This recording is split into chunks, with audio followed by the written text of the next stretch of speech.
Thanks for being here. Going to start and talk a little bit about where we are as a team in the first half of the season, then hit 2 quick points and then open it up to you all.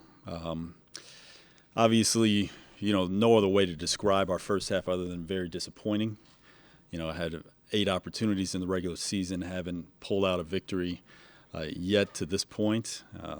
Pleased with the guys' work ethic, both the coaching staff and the players, but really disappointed that at the end of the day we haven't been able to come away when the clock stopped with a victory yet this season. And certainly our standards are much higher than that, and our expectations are higher than that. Easy to get lost in certainly the wins and losses. There has been some progress. Talk about that a bit. Have liked the contributions that some of our free agents have come in, really appreciative of the young players that have come in and been thrown into some situations where they've had to start earlier in their careers where they may have had to elsewhere, but contributing well and seeing some of that production from some of their young players. But at the end of the day, guys, it's my responsibility to deliver a roster here that is talented enough to win week in, week out. And we haven't done that yet. We are confident as we move forward that we will be able to add. You guys know how well we're positioned, the requisite talent to bring this roster back to being a contender for this division and beyond. But we're not there yet. And so, we've got to own that, and we will. Just going to hit two quick points here and then open it up for questions. First, Joe Thomas. I think you guys saw the trade, the raise for Joe wasn't even really an extension. Idea there was really something we had contemplated and discussed for some weeks prior to Joe's injury, and his injury just came at an inopportune time. We were able to sit with him. Thought it was the right thing to do by him. He's been a Warrior. He obviously has played at a very high level for a very long time and represents a tremendous amount for this organization. Hugh, Jimmy, myself, the rest of the staff, the entire organization just appreciates the heck out of him and what he's given to the organization, and felt terrible that he had that injury and brought an end to his streak this year. But we were able to extend him and bring him up to one of the higher paid, if not the highest paid, left tackle in the game for this and next year. So we were pleased to do that.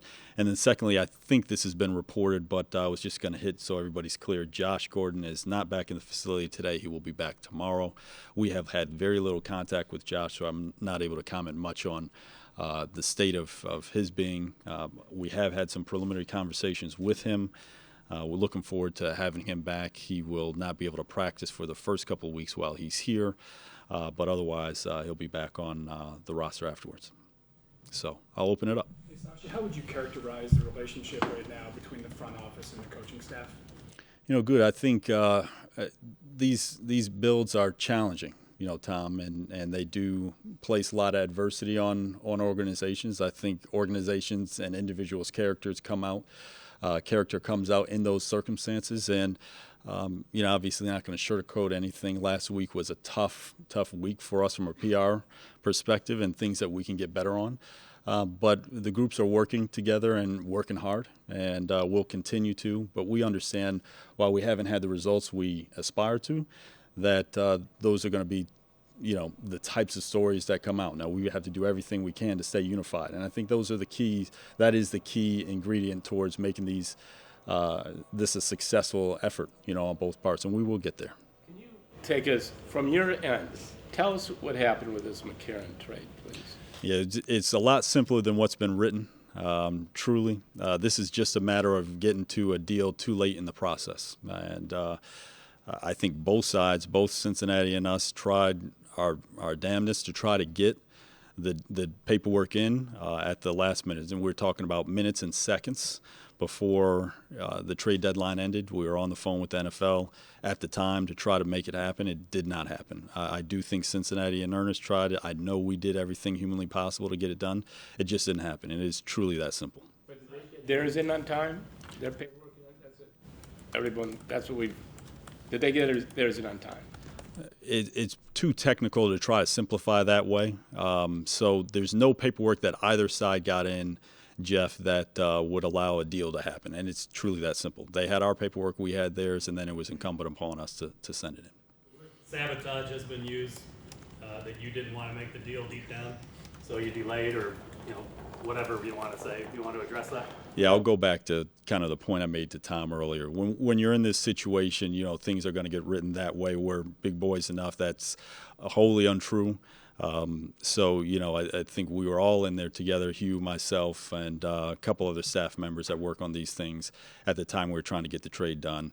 So I'm not worried about that internally. Externally, I can just put it to bed. That's just not the case. Nothing we would ever do to try to make up a trade, to sabotage a trade, just wouldn't make any sense. The relationship between the front office and the coaching staff, did the inability to get that trade off last week, did that imply any kind of break between you guys? No, I think, we really are a transparent, collaborative group, particularly at the top, where before we embark on any trade discussions even, we have good discussions on how a player would fit, how the coaches would see him utilize that player. And as much as these trades seem like they happen right at the deadline, they actually usually are weeks in a process. So they're not as last minute as they quite seem. You have a lot of opportunity to talk internally prior to engaging and then throughout the engagement on where you'll be. So, our coaching staff, and Hugh in particular, is really my partner in a lot of these discussions.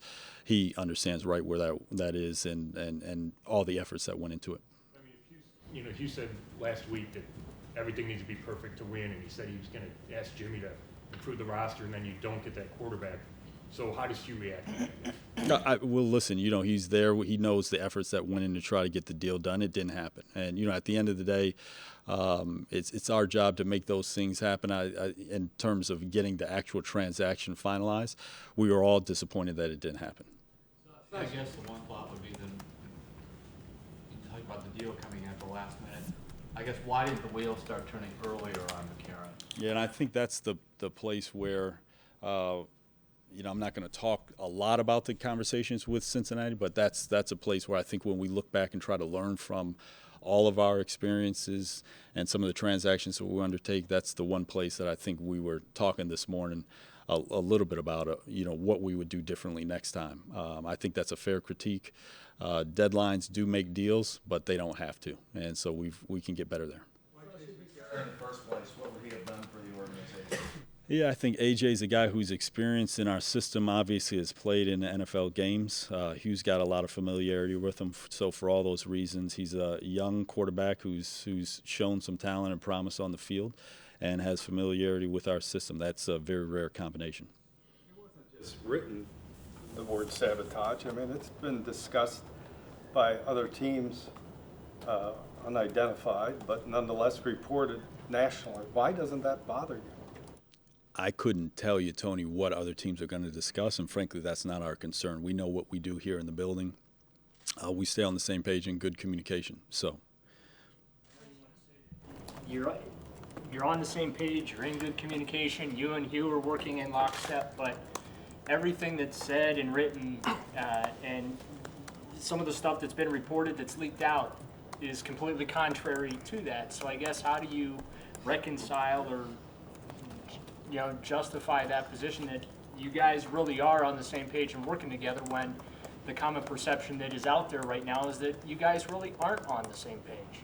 yeah, and obviously I can't go to every single report that's been out there. As I said to Tom, I think, in these builds and in these moments, there is a lot of adversity that will put pressure on people, and we have to stay united internally.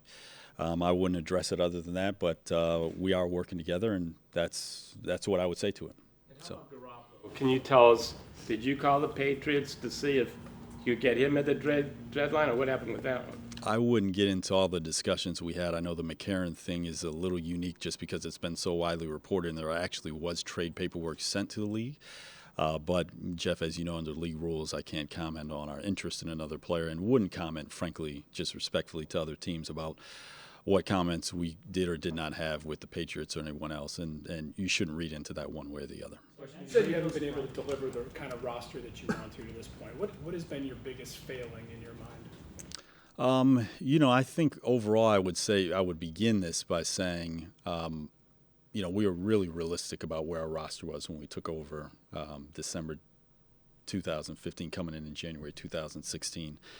We understood, if you look back, and I think you guys are familiar, many of you have documented it, where our past draft classes were and what we were relying on, in terms of pipeline of young players, older players who are contributing, performing to either their contract levels or otherwise.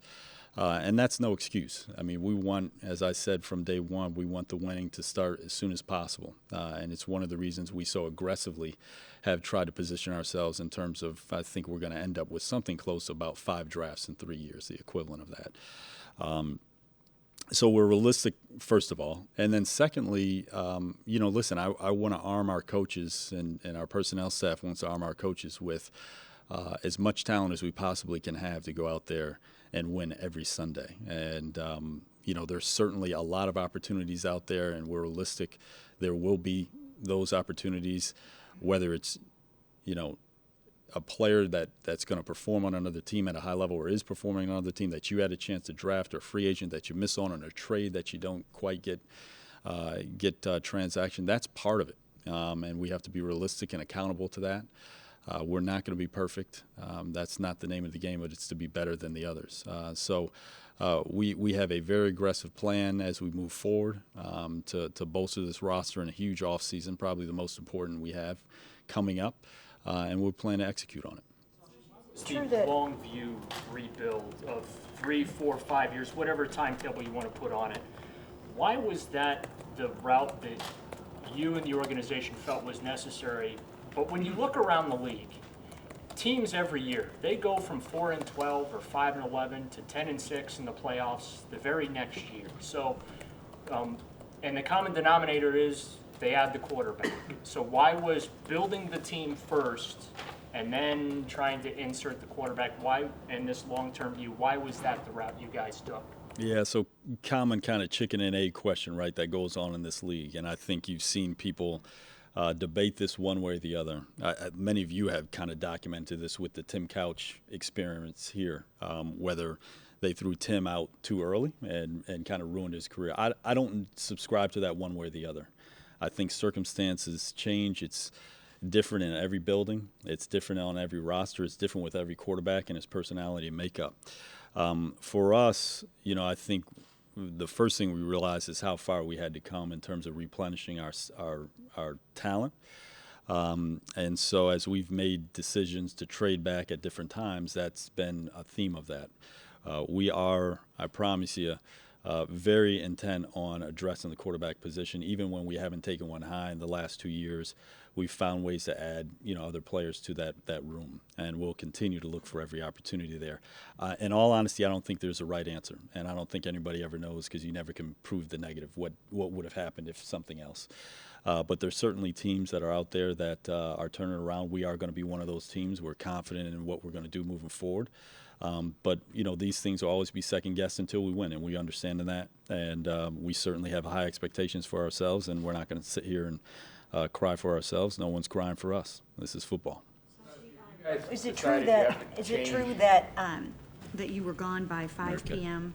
on Monday night, and that you were kind of caught off guard by the whole Jimmy Garoppolo thing, and that you were not in the building? Yeah, I'm not going to get into specifics, Mary Kay. I think I've seen a lot of that being written. We will never know what's in the minds of other teams. It'd be nice to be able to control where all the other teams are going to send their players. We don't have that control. But a lot of this stuff that's been written has been made up. So someone can call my wife and kids and tell them where I was at 5 o'clock. But it certainly wasn't home. Sashi, if you guys decided you have to change how you evaluate quarterbacks in the way that it appears you missed on Wentz and then on Watson, and they're obviously really, really good. Yeah, you take your hat off to both those young players who are off to hot starts to their careers. I think whenever we look at an opportunity in the draft, first you come knowing that there's going to be opportunities that you miss on to add talent to your roster. I think good organizations, I've talked about this before, do go back and look at those decisions and those evaluations. What did we miss? We're perpetually doing that here internally. What is all the information we had? How did we gather it? Was it accurate? How did we analyze the information, put it all together to come to a decision? And some of those are more strategic and tactical, to Darrell's question earlier. And some of those are just purely in terms of the actual operational issue of evaluating the player. And we look at it both ways. I think we've got some really good processes in place. I'm pleased with the guys we have pulled out of the draft to think that they're performing well, almost to a man. But at the end of the day, we always can get better, and we'll always look to get better, certainly, including at the quarterback position, absolutely. Last week, so I'll ask you again. What do you tell? I mean, it's every Sunday people see Carson's doing really well. What the missed opportunity there. When Jimmy Haslam asks about that, because I got to imagine he sees it too. What do you say from your perspective? How do you explain to him that you might have missed one, but here's why it's okay? Yeah, listen, we never walk away feeling like it's okay in terms of that's something we plan to do, but you also have to be professional enough and realistic enough to know that's going to be part of it. There's a guy out in Seattle running around that the entire league passed on 2.5 times. And those are the things that you want to learn from, in all honesty, and you got to be accountable to them and go back and take a look at it, and I'm not going to comment on Carson. I'm, happy that he's off to a good start to his career. Obviously, for us, the focus has to be moving forward. What can we learn from that can help our decisions moving forward? Well, you could say you didn't learn from it because then you traded down the next year at number 12. So yeah, Tony, I would just say I don't think just trading down. I don't think trading down was the problem. I think it's just purely evaluating. There's obviously a lot of teams that pass on Russell Wilson that know how to evaluate quarterbacks. There's a lot of teams that passed on Deshaun Watson or other quarterbacks that have Derek Carrs and the others that didn't go 1-2 in the draft. That certainly have the ability to evaluate quarterbacks. And I don't shy away from missed opportunities at all. That's going to be a piece of it. There's a lot of non-quarterbacks out there, frankly, that are playing well right now, too, we'd love to have on our team. But we're not going to get everyone right. And we haven't, and we won't moving forward. We will get enough of them right, and we will solve the quarterback position here. How do you handle, you mentioned before about the coaches and the front office. This is sort of a Browns almost ugly tradition of as when things get bad, there's splits. How do you prevent that from happening this time? Yeah, and I think it's been here, it's been elsewhere, well documented. I think it's incumbent upon the leadership to come together. And to address it and to lead through it. That is what adversity will breed in professional sports. It's highly public, it's very competitive, and we have to lead through it. I think it really is incumbent upon us, from ownership right on down, to be the type of organization and to mandate that from everybody in our organization. That's all the staffs. I asked you the night of the draft, how come you ignored wide receiver? And your answer was, we're young, but we like the guys we have. So did you expect more from these guys, or how disappointed are you in that position? Yeah, I think, when we look at it, obviously Corey's been hurt, and we've missed him. But we certainly, as we look at that group, understand that it hasn't performed as well as we had hoped. Bringing in Kenny, and he's off to a slower start than I think we expected and wanted. But not just singling him out. I think the entire group can get going. Ricardo's had a couple good weeks and settled himself down and made some big plays for us. But I think as we get Corey back and come off the bye week, we'll get that group growing. Al and Bob do a good job with the wide receivers, coaching them, bringing them in. We've had some new players that we've added late at the trade deadline. The waiver wire, and claim those players. And we'll continue to work them in. If Josh is able to get back and onto the field, which we expect will happen, that'll be a big boost to that group as well. You sat here and told us the idea of sabotage was wholly untrue, but did you have that discussion behind the scenes with the coaching staff, with Hugh and his assistants? Because, even there's a report out nationally that several coaches believe that it indeed was sabotage. Have you had to have those talks with those guys? Yeah, again, Nate, we're going to leave the internal discussions internal. But as I said, I'm not worried about that part of it. As I said, Hugh was in the room as we were hustling to try to get the deal done, so he observed it and witnessed it.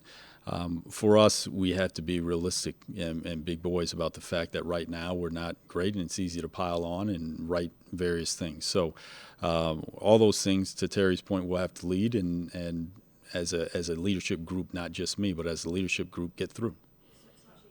If it's purely evaluating in terms of why you guys passed on Deshaun Watson and Carson Wentz, what can you say to fans, to coaches, to make anybody believe that if you have to pick a quarterback in the draft coming up, that, or in free agency or anything, that you can get that right? Yeah, I think, the group that we have here, one, we work well with the coaches. We've got good processes with them as we move through, our spring evaluation, and actually it'll be free agency this year potentially as well. That we will work well together, understanding what we need for our system, and we're going to work it as hard as we can. In all honesty, we've got good processes in terms of background on these guys, good systems in place in terms of evaluating and touch points all over the place. So we will get it right. It doesn't mean we're going to get every single one right, but we're confident of where we're heading and the group we have here in place. Do you need a football guy to help you with this evaluation going forward? We have football people here, Jeff, but we're always looking at our staff to figure out where we are, but really pleased with the job that the guys have done. Again, if you look at the players we have selected and how early they're performing well, then I think you can see that this group can evaluate, and we'll continue to do that coming up in the next draft. Kaiser basically starting from day one, and really there's been no kind of veteran quarterback. I'm not talking about to mentor him, but simply to put in the games for a while so he could get acclimated to the league and so on. We have a lot of trust in kind of the decision in terms of how to manage that room. David and Hugh do a good job. They're close with all three guys, Kevin, Cody, and Deshaun. Obviously a young room, not a lot of experience in it.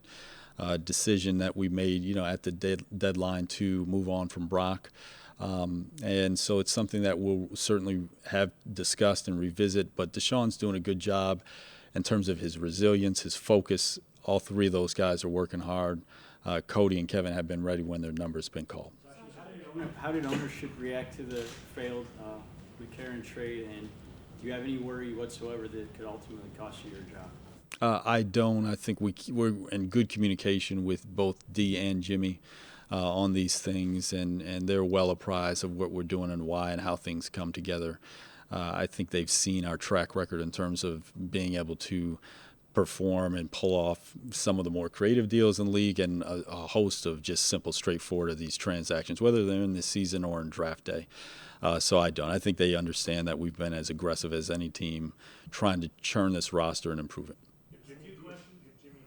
That you guys are going to stay intact and come back next year? No, it wouldn't be a conversation that I would have either, Scott. I think the most important thing for us to do is really stay focused on our task at hand. You've got 8 other opportunities this year. Our guys have been resilient and focused. I think you'd expect no less from the front office and the coaching staff, and that's what we'll continue to do. Sashi, there's... I want to go back to Britt. And I know you signed other free agents that are contributing, but it didn't take a lot of institutional knowledge to have to know that contract was an eyebrow raiser. The amount and the years for a guy who has had issues in the past. And you said he's not got enough to solicit. Did you consult the coaching staff and the receivers coach about signing him before he was signed? We have not going to go all the way back through all our evaluation process. We have good processes, internally. The reality of free agency, Pat, is when you're a wide receiver that's a starting wide receiver in this league and you hit free agency, you're going to get paid. I mean, that's just the reality of it. And Kenny has, 8 more opportunities this year and future years on his deal to come around. We haven't been, obviously, from his perspective or ours, where we expected to be with his performance. But he's working hard and he'll continue to. And so I think that is the reality and dangers of free agency. Kevin, JC, Jason come in and Kenny, they provide us, some real stable performance. And my sense is that Kenny will work to turn it around here in the second half. There's a report that Peyton Manning has been in town recently. Are you guys talking to Peyton Manning about coming in here and joining this organization? You shouldn't read to it one way. Even if we were, we wouldn't comment on it here, and that's how I would leave it. You said when you first got hired continuity was one of the pillars. Yes. Aside from everything that happened last week, the record is still what it is. Do you worry that with that record, that the continuity pillar, especially with an owner who has not been afraid to make changes, that might top? No, I think that's not the way you go into it. Obviously, if we were racing to try to get as good as we can, as fast as we can, we would have a different strategy. That isn't ours. We want to be sustainable. We're going to be good, and when we get there, we'll be good for a long time. You've seen a defense here that's transformed from the bottom of the league to somewhere in the top half to maybe even top quartile, depending on what metric you're looking at or what statistic you're looking at. And it's entirely young, and that's something for fans to be excited about. We've got maybe 4 guys that are on rookie deals on the defense, and they're already a top 15, top 12 defense, depending on the way you look at it. Our offensive line has come together and stabilized, and we have some more pieces we need to drop in here to get the roster where it needs to be. But there are signs of progress that people can be excited about and look forward to. At the same time, we're disappointed in the results, and we own those, and we'll get those better.